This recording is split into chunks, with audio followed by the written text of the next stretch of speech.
Hi children, welcome to Geography class, Chapter 3, Our Changing Earth, Part 2. In the last class, we studied endogenic forces like earthquake, volcano, etc.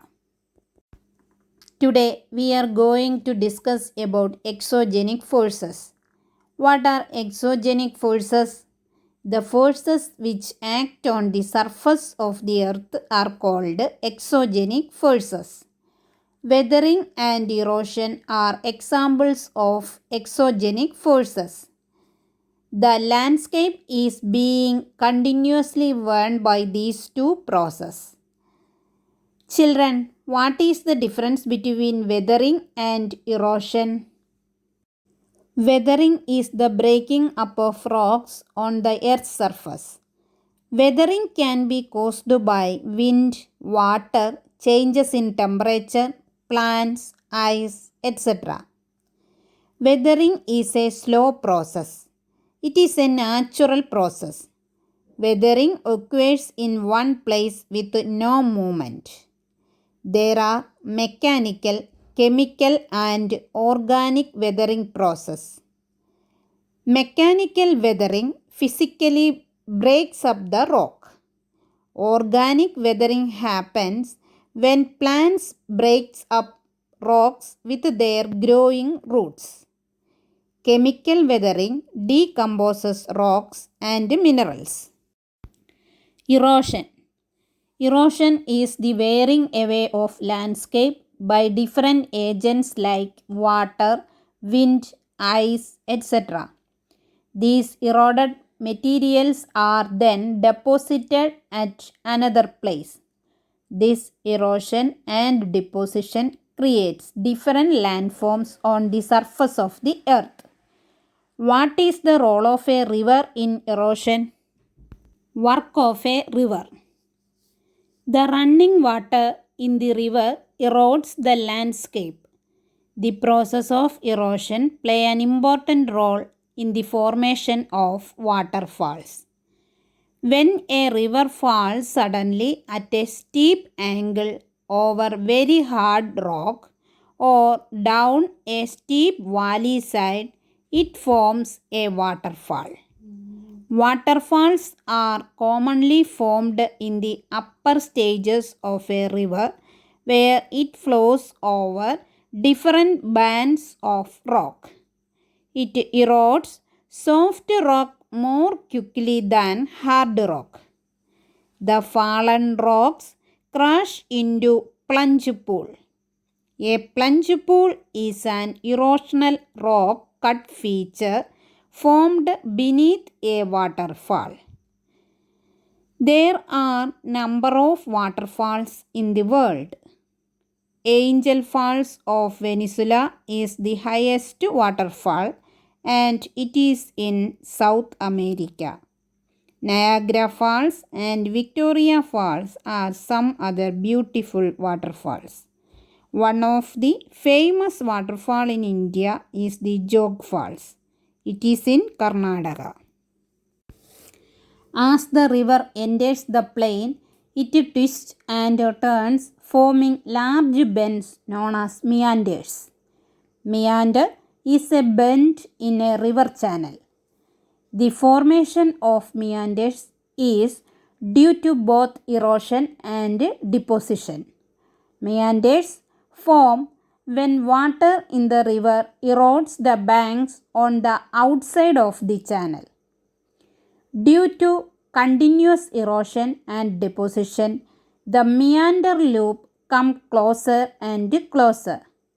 The meander loop cut off from the river and forms a cut-off lake called Oxbow Lake.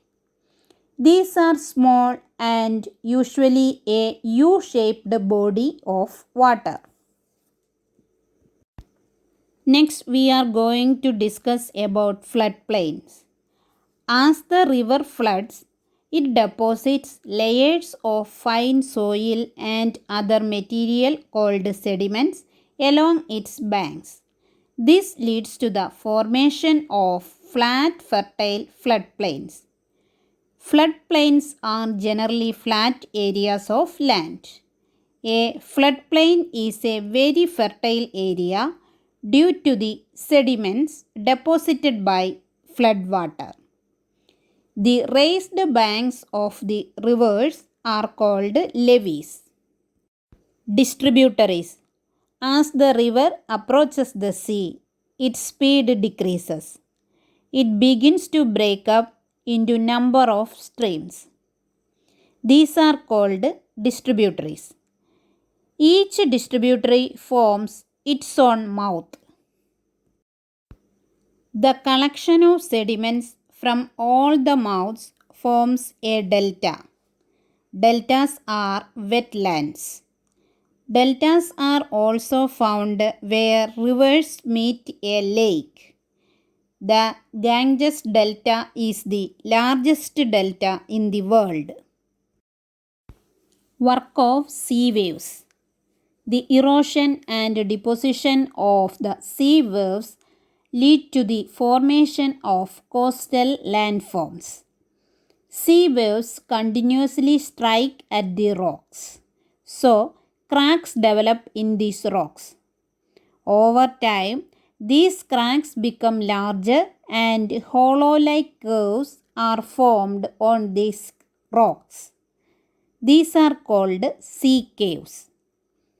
In due course of time, these cavities become bigger and bigger, and only the roof of the caves remain and are called as sea arches. Erosion also breaks the roof of the caves and only walls are left. These are called stacks. The steep rocky coast above the seawater is called sea cliff. The sea waves deposit sediments along the shore, forming beaches. Work of ice. Glaciers are rivers of ice. These are found in mountains. They contain water, rocks, and sediments. A glacier moves sliding over uneven surface. They carve out deep hollows. As the ice melts, they get filled up with water and become beautiful lakes. The deposition of big and small rocks, sand and silt by the glaciers results the formation of glacial moraines. Work of wind. Wind plays an important role in erosional and depositional process. Wind is an active agent in erosion and deposition in deserts. In deserts, we can see mushroom rocks. These are naturally occurring rocks whose shape is like a mushroom. This type of rocks are formed by the action of wind. Wind erode the lower section of the rock more than the upper part. That is why these rocks have narrower base and wider top. We can also see sand dunes in deserts. Small hills of sand in deserts are called sand dunes. When the grains of sand are very fine and light, the wind can carry it over very long distances. This sand is deposited in large areas.